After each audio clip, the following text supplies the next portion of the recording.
Welcome back to E2E, where we're revisiting with Keeven White from Whitespace Creative of Akron, Ohio. We left off talking about the segments in your business plan that you put together, let's call it January of 2002. It was very unusual, 20-year plan broken into 4 segments. We talked a little bit about the impetus for that. Now let's get into that actual plan. Each one of those 4 segments, briefly, describe the first segment again. The first one was laying the foundation, which is basically when I started in business, I've been around some business, but I'd never really run a business or knew what this business was about because I worked as an in-house department rather than at an agency. So I'd never had agency experience. I didn't know how an agency worked. So the first 5 years of our evolution, it was really more like 7, but roughly 5-year blocks, was about learning about what it was all about and kind of experiencing that a little bit. And you called that your foundation. Second phase, building on top of the foundation. What was that? The second phase, definitely building on top of it, was expanding capabilities. I knew what I knew at the time. I was good at what I did at the time. We got clients based off of what I was good at the time. There were lots of other things that were related to what I was good at that we needed to bring in or try. Website development was kind of becoming big at that time. Sure. We were very good at print communications. One of our first clients, Roadway Express, said, "Do you Household name in Northeastern Ohio." Said, "Do you do website development?" We're like, "No, we don't do website development." They're like, "You do now." Yeah. That's a good client. We like the way you think about print communications. We want you to apply that to your website. Okay. That initial website was back in 95-ish at that time.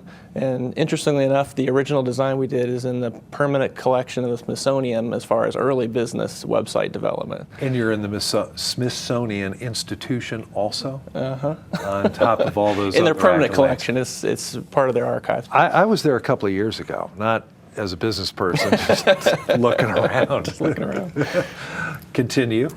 So, and then there's other aspects. To become who we are today is more of an integrated place. We've been plugging in these different capabilities, expanding our capabilities to have a broader service offerings, line extensions, if you will, to what we started in business with. Now this is all part of the 20-year plan. How you doing besides the accolades and the Smithsonian Institution?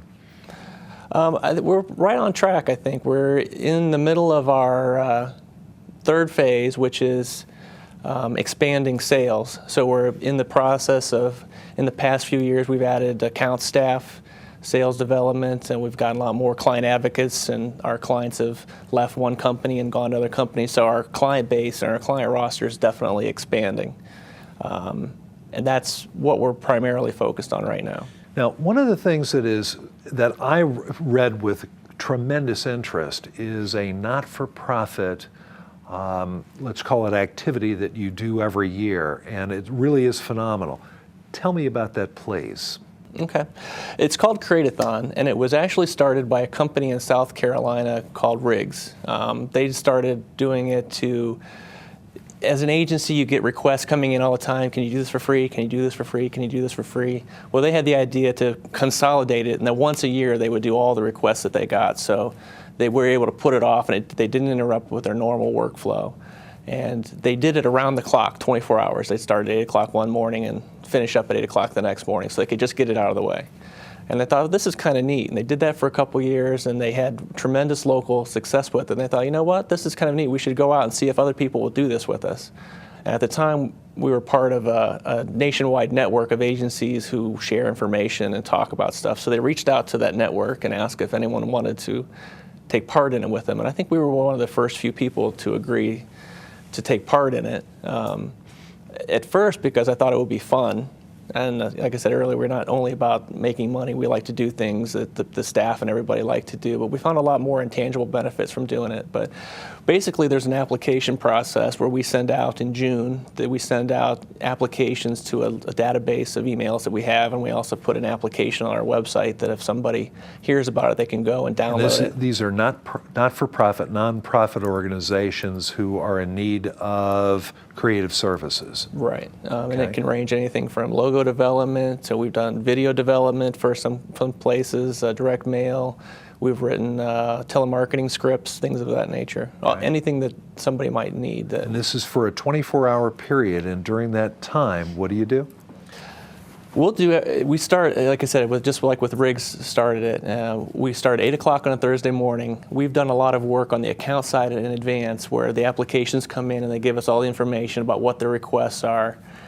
We sit down with an internal team and say we get 50 applications in. We go through them and say we think we can do these 20. Right. And we think we have because we have the staff to match up with these things, and we do all the legwork, get any copy, photos available from the clients, get the whole project ready. So when the creative staff comes in, they don't know anything about what they're doing, and we get everybody together in a meeting and say, okay, this is your project, this is your project, this is your project, go.